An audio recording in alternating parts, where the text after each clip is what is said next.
আসসালামু আলাইকুম। ইনফো টেলিভিশনে আপনাদের সবাইকে স্বাগত জানিয়ে খবর পড়ছি আমি তানিশা আরফিন লাবণী।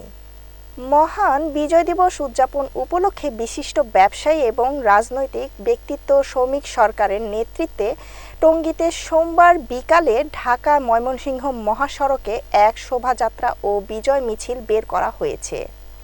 বিজয় মিছিলটি সালাউদ্দিন সরকারের বাসভবন থেকে বের হয়ে Tongi Cheragali college gate Hossain market সহ ঢাকা ময়মনসিংহ মহাসড়কের বিভিন্ন অলিগলি প্রদক্ষিণ করে। এ বিষয়ে টঙ্গী থেকে বিস্তারিত জানাচ্ছেন আমাদের স্টাফ রিপোর্টার শাহজালাল দেওয়ান।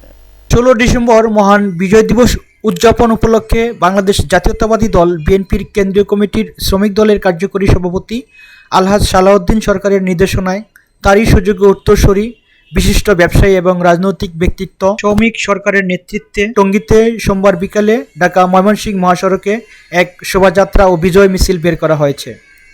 তরুণ প্রজন্মের বিএনপি নেতাকর্মীরা এ সময় তাদের বিজয় মিছিলের স্লোগান ছিল লাল সবুজের পতাকায় জিয়া তোমায় দেখা যায়, বাংলাদেশের অপর নাম জিয়াউর রহমান, স্বাধীনতার ঘোষক জিয়া, লাউ সালাম লাউ সালাম, এই মুহূর্তে দরকার সালাউদ্দিন সরকার।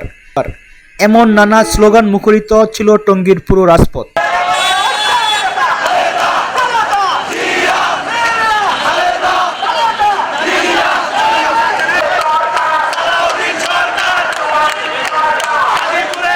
বিজয় মিছিলটি সালাউদ্দিন সরকারের বাসভবন থেকে বের হয়ে Tongi Cheragali college gate Hossain market সহ ঢাকা ময়মনসিংহ মহাসড়কের বিভিন্ন অলিগলি প্রদক্ষিণ করে সমাপ্ত করা হয়। 16 বছরের দীর্ঘ অন্ধকার কাটিয়ে রাজপথে আজ আবার মানুষের প্রাণের জোয়ার।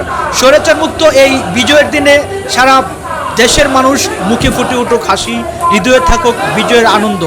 54তম বিজয়ের আনন্দিত হোক প্রতিটি হৃদয়। টঙ্গী থেকে শাহজালাল দেওয়ান, ইনফো টেলিভিশন।